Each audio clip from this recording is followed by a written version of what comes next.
네, 미국에서는 현지 시간 2일 대북 정책 조율을 위한 한미일 3국 협의가 열립니다. 조 바이든 정부 들어 처음으로 열리는 안보실장 회의인데요. 네, 워싱턴 연결해서 자세한 내용 알아보겠습니다. 이경희 특파원. 네, 워싱턴입니다. 네, 서훈 국가안보실장이 미국에 도착했다고요?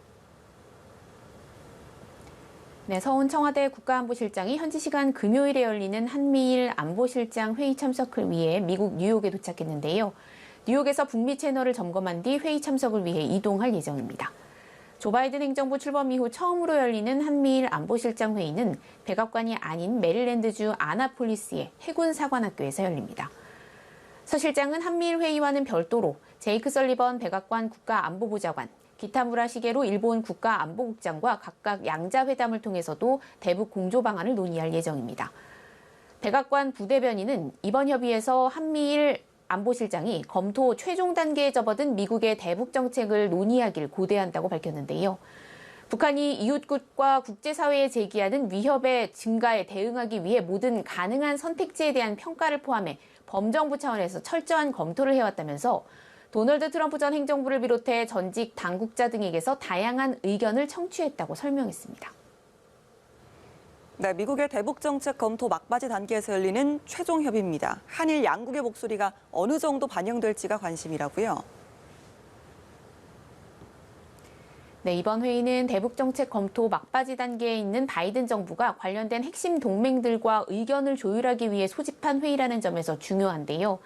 그간 바이든 정부는 북한의 긴장을 고조시키는 행위에는 상응 조치를 경고하면서도 비핵화를 위한 외교적 접근에도 문을 열어두고 있다고 밝혀왔습니다. 이 기조 위에서 그간 검토해온 정책 방향을 설리번 보좌관이 설명하고 한일 양국의 의견을 청취하는 과정이 있을 것으로 보이는데요. 서훈 실장이 이번 협의에서 종전선언을 통해 북미 교착을 해소하는 방안을 적극 설득할지가 특히 관심입니다. 앞서 정의용 외교부 장관은 브리핑에서 북한이 종전선언에 많은 관심을 갖고 있다면서 미국의 긍정적 검토를 공개적으로 촉구한 바 있습니다. 대북 정책 조율과 더불어 한일 갈등이 지속되는 상황에서 3국이 처음으로 머리를 맞대는 만큼 바이든 정부가 중시하는 한미일 협력 방안 모색에 대한 논의가 이루어질 가능성도 있습니다. 네, 이런 가운데 유엔이 북한 핵무기와 관련된 전문가 패널 보고서를 공개했습니다. 북한의 핵과 탄도미사일 기술이 꾸준히 고도화되고 있다고 평가했다고요. 네, 유엔 안보리 산하 대북제재위원회는 북한이 꾸준하게 핵과 탄도미사일 기술을 고도화하고 있다는 내용이 담긴 전문가 패널 보고서를 공개했습니다. 보고서는 북한이 핵탄두 탑재가 가능한 새로운 중단거리 탄도미사일과 잠수함 발사 탄도미사일, 대륙간 탄도미사일 체계를 선보였다고 밝혔는데요. 모든 사거리의 탄도미사일에 핵탄두를 탑재할 수 있게 됐을 가능성이 매우 높다는 겁니다. 이 같은 평가는 핵무기를 소형 경량화해 전술무기화했다는 북한의 주장과도 일치합니다. 보고서에는 영변 핵시설을 계속 가동 중에 있고 평산 우라늄 광산은 현대화 작업이 이루어지는 등 관련 인프라를 계속 관리 개선하고 있다는 내용도 담겼습니다.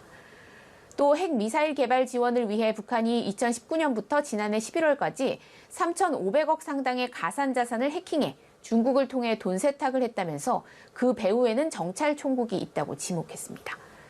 지금까지 워싱턴에서 전해드렸습니다.